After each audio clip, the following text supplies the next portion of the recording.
053. Kelas 2B, tugas keperawatan jiwa, dosen Nurse Nehru Nugroho, Eskep Mkep. Yang pertama saya akan menjelaskan sejarah kesehatan jiwa. Perawatan pada pasien gangguan jiwa sudah dilakukan sejak zaman dahulu kala. Asuhan keperawatan yang diberikan sebelum abad ke-18 masih berupa penjagaan atau sipir dengan kualitas asuhan yang sangat buruk, atau dibuang ke hutan, dipasung, diolok-olok, dianggap sakti. Pada akhir abad ke-19, perawat jiwa sudah merupakan sebuah profesi, dan abad ke-20, spesialisasi perawat jiwa telah diakui dengan peran dan fungsi yang unik. Linda Ricord merupakan perawat jiwa Amerika yang pertama di mana beliau mengembangkan asuhan keperawatan di rumah sakit mental pusat di Amerika, dan mengorganisasikan pelayanan keperawatan dan program pendidikan, di mana sakit mental harus diberikan asuhan keperawatan sakit fisik. Pada tahun 1882 terbentuklah sekolah perawat yang pertama untuk sakit mental, yang mengajarkan tentang pemeliharaan kebutuhan fisik pasien mental atau pengobatan, nutrisi, higien, dan aktivitas bangsal. John Hopkins pada tahun 1913 merupakan sekolah perawat pertama dengan kurikulum keperawatan jiwa. Pada akhir Perang Dunia Kedua, pelayanan kesehatan terbesar yang diberikan terkait dengan masalah kesehatan jiwa dan peningkatan program terapi pada veteran perang.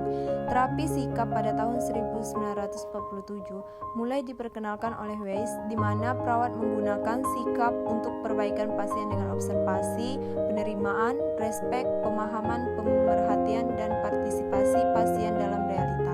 Pada tahun 1950, obat psikotropika untuk sakit mental mulai dipergunakan.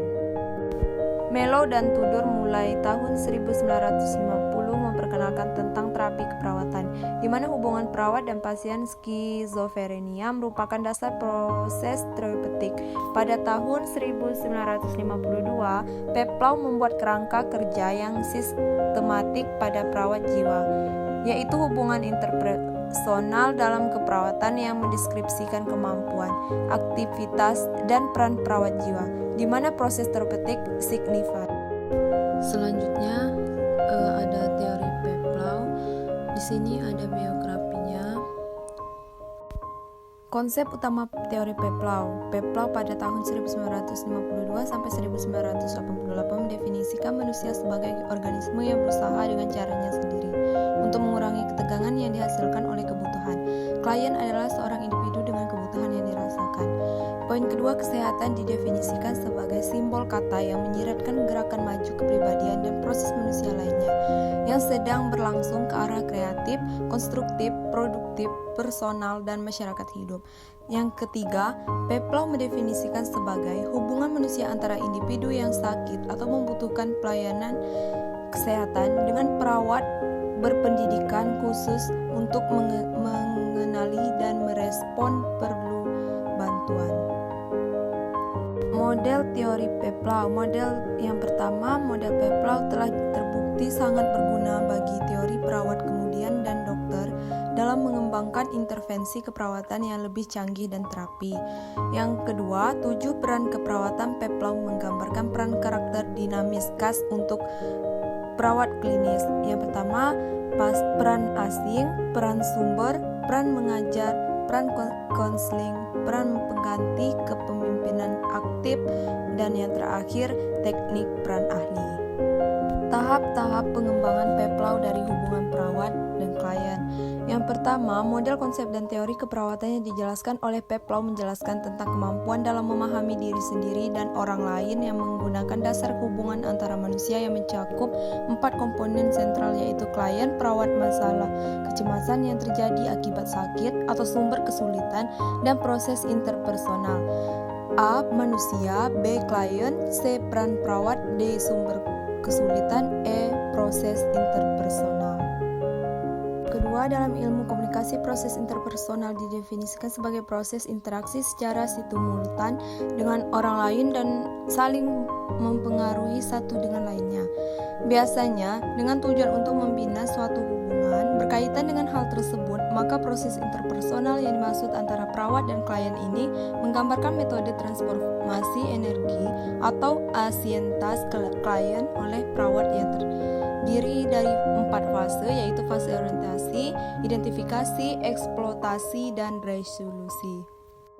Komunikasi terapeutik perawat. Hubungan perawat dan klien yang terapeutik adalah pengalaman belajar bersama dan pengalaman perbaikan emosi klien. Dalam hal ini, perawat mewakili dirinya secara terapeutik dengan menggunakan berbagai teknik komunikasi agar perilaku klien berubah ke arah yang positif seoptimal mungkin. Analisa diri perawat. Setiap memulai aktivitas dalam memberikan pelayanan kepada klien didahulukan dengan komunikasi.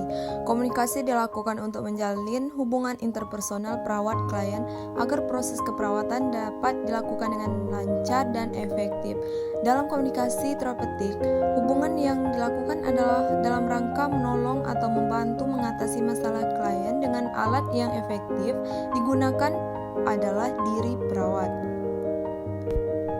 Komunikasi terapeutik yang pertama, Kaltner pada tahun 1955 mengatakan bahwa komunikasi terapeutik terjadi dengan tujuan menolong pasien yang dilakukan oleh orang-orang yang profesional dengan menggunakan pendekatan personal berdasarkan perasaan dan emosi. Yang kedua, komunikasi terapeutik adalah komunikasi yang direncanakan secara sadar dan bertujuan dengan kegiatan difokuskan untuk kesembuhan pasien dengan merupakan komunikasi profesional yang mengarah pada tujuan untuk penyembuhan pasien. Dan poin terakhir adapun tujuan komunikasi terapeutik. Tujuan komunikasi terapeutik membantu pasien untuk memperjelas dan mengurangi beban perasaan dan pikiran serta dapat mengambil tindakan untuk menguasai situasi yang ada bila pasien percaya pada hal-hal yang diperlukan.